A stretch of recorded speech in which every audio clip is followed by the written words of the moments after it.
I'm here in the Vienna Military Museum, and it's what's brought me to Vienna, because in this room ahead is something that's quite dramatic, because it's probably the trigger to the First World War. And there's part of me in awe, and the other part you really feel really sad, because this is Archduke Franz Ferdinand, whose assassination was the principal trigger to the First World War. And we all know what that meant. And this is the jacket he was wearing when he's assassinated, and you can still see the bloodstains.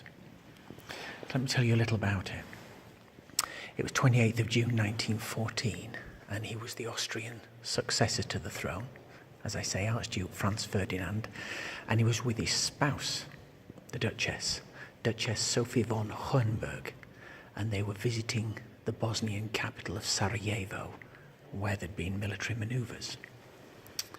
And while he was there, if I take you over to this map, they left the station and they started travelling down the Green Line, and there was a bomb attempt around 10 a.m. and you can see that just here.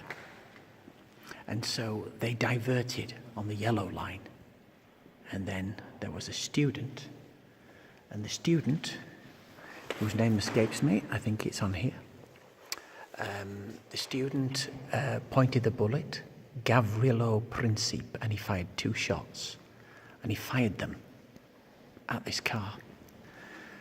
And there is the bullet hole. You see it? That was the bullet hole that went into Archduke Franz Ferdinand and his the Duchess. And there's a picture of her there.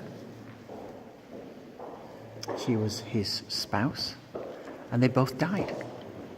And here are the guns.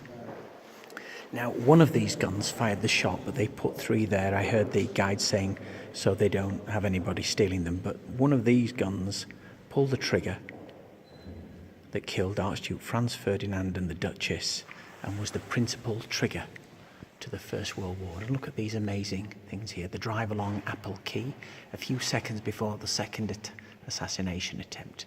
And there they were, the dead couple laid out at the governor's residence in Sarajevo. Another picture there. And I feel a great sense of sadness as I look around here, because I realise this entire museum, and it's huge, as indeed is the same one in London, the War Museum, is just devoted to the destruction of mankind. And it really leaves me with an overwhelming sense of sadness.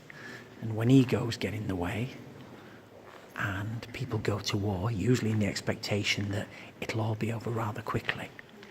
It went on for 4 years, and millions and millions and millions of people died.